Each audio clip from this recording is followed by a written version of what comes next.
I didn't choose my life the way people talk about choosing things. There was no clear decision, no moment where I stood at a crossroads and said, this is the direction I want. What I did instead was quieter, slower, and much easier to justify. I let things happen. At first, it felt harmless. Even sensible. Life presented options, and I picked the ones that caused the least resistance. The ones that didn't require explanations. The ones that didn't risk disappointment. I told myself I was being flexible, open, adaptable. What I was really doing was avoiding commitment. From the outside, my life looked fine. Not impressive, not tragic, just fine. I had routines, responsibilities, a structure that worked. I wasn't failing. I wasn't lost in an obvious way. I showed up where I was expected to show up and did what needed to be done. People assumed I knew what I was doing. I let them. There was a time when I believed life would eventually ask me a clear question. Something obvious. Something unavoidable. I thought one day I would know what mattered, know what I wanted, know where I was supposed to go. That day never came. Instead, life kept moving forward quietly, and I moved with it out of habit. 1 year blended into the next. Decisions were made by default. Not because I wanted them, but because they were already halfway decided by circumstances, expectations, or convenience. I told myself that choosing nothing was still a choice. I didn't tell myself what kind. I remember moments when I could have spoken up. When I could have said no. When I could have walked away from paths that didn't feel right. Each time, something stopped me, not fear exactly, but discomfort.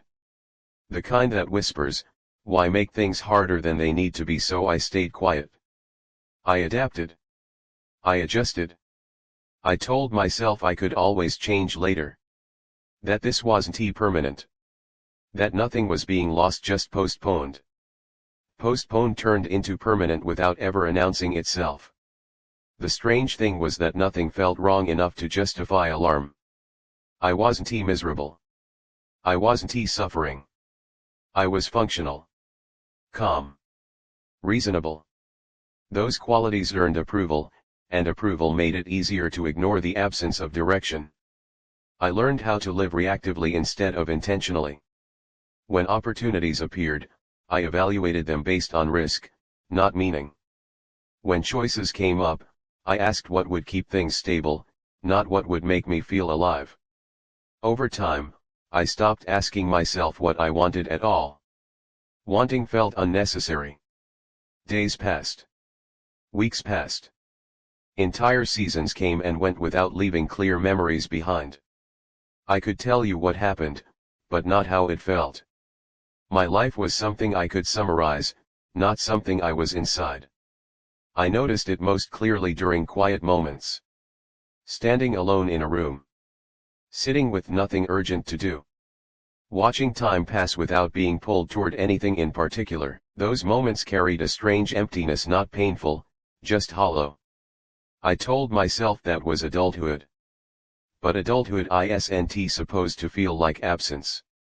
One evening, while doing something completely ordinary, a thought surfaced that refused to leave.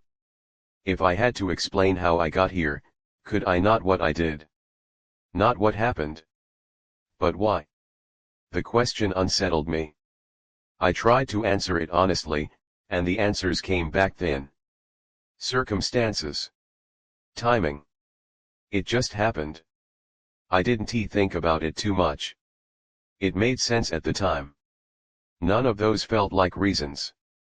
That's when I realized something that scared me more than any failure ever could. My life hadn't gone wrong.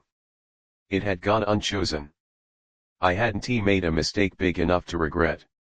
I had made hundreds of small non-choices that slowly shaped something I didn't recognize as mine. And because it happened gradually, I never noticed the moment when I stopped being the author. I was still present. Still participating. Still moving. But I wasn't deciding. And the most frightening part was this: the longer I lived this way, the harder it became to imagine choosing at all. The life I had drifted into now depended on my passivity to keep working. If I started choosing, something would have to break. I didn't know yet what that would be. I only knew that letting my life continue unchosen was beginning to feel like a quiet kind of disappearance. Not dramatic. Not tragic. Just complete. After that realization my life had gone unchosen, everything familiar began to feel unstable. Not because anything actually changed, but because I could no longer pretend I was moving with intention. The structure of my life was still there, solid and functional, but I could see now that it didn't come from decisions I had made consciously. It came from momentum.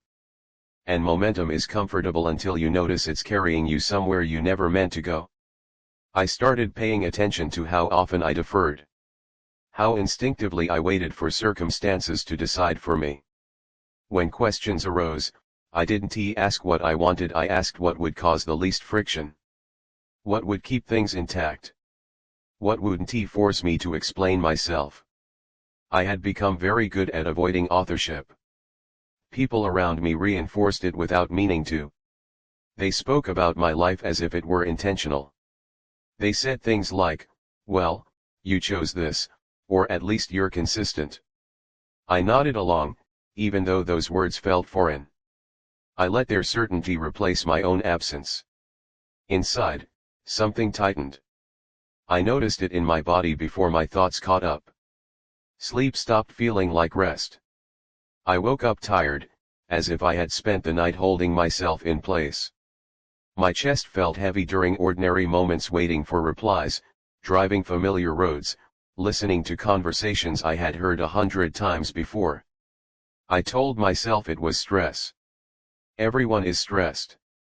But stress usually comes from doing too much. What I felt came from not choosing at all. I began to grieve something I couldn't quite name. Not a specific dream or opportunity, but agency. The quiet loss of being the one who decides, who commits, who accepts consequences willingly instead of avoiding them. I missed the version of myself who once believed their choices mattered. That version felt distant now. Almost reckless in hindsight. Late at night, I replayed memories with a new lens. I looked for the moment when I handed over control, when I let convenience replace conviction. There was no single turning point. No dramatic failure or betrayal. Just a long series of reasonable delays. I almost said no. I almost left. I almost chose differently. Each time, I told myself I was being practical. Each time, relief followed. And relief slowly trained me to believe that not choosing was the safest way to live. That belief hollowed me out. The moral dilemma emerged slowly but became impossible to ignore. If I continued living this way, nothing catastrophic would happen. That was the promise of drift. I would remain functional, respected, intact. I would age inside a life that made sense on paper. If I truly chose, I would disrupt everything that depended on my passivity. I would confuse people. Disappoint expectations. Risk being wrong in a way I couldn't explain away as it just happened. That possibility terrified me. Some nights, the idea of disappearing crossed my mind. Not dying, disappearing. Stepping out of the life that had formed around my silence. Starting somewhere I wasn't already defined by inertia and accommodation. The thought frightened me. It also made me feel lighter. That contradiction stayed with me. I tried to reason my way back into drift. I reminded myself how dangerous it is to make drastic changes. How many people wish they had stability. How ungrateful it would be to question a life that worked. Those arguments had always been enough before. Now they sounded borrowed. Then came a moment so small I almost dismissed it. Someone asked me a simple question, without judgment or urgency: "Is this the life you wanted?" I prepared the usual response. Something vague. Something neutral. Something that would end the conversation. But I hesitated. The silence felt heavier than any answer. In that pause, something became painfully clear: I didn't know what I wanted anymore. I had spent so long letting life choose for me that desire itself felt unfamiliar. That realization scared me more than the idea of failure. Because failure assumes intention. I understood then that my life wasn't wrong. It wasn't broken. It wasn't even unhappy. It was unclaimed. And the longer I let it remain that way, the harder it would be to claim it at all. For the first time, drifting felt like an active decision instead of a neutral one. And once you see that, neutrality disappears. Every day you don't choose becomes a choice to let momentum decide again. I didn't know yet what I would do, but I knew this: if I never chose my life, I would eventually wake up inside something I couldn't leave, not because I was trapped, but because I had never practiced deciding. And that felt like the quietest, most irreversible loss of all. I didn't reclaim my life with a bold decision. There was no dramatic announcement, no clean break that made everything suddenly clear. What changed was quieter and far more frightening. I chose something knowing I might be wrong. For the first time in a long while, I didn't wait for circumstances to decide for me. I didn't ask what would be easiest to explain, or what would preserve the most stability. I asked a different question instead, one I had avoided for years. If this goes badly, will I at least know it was mine? That question terrified me more than failure ever had. Choosing meant responsibility. It meant losing the protection of ambiguity.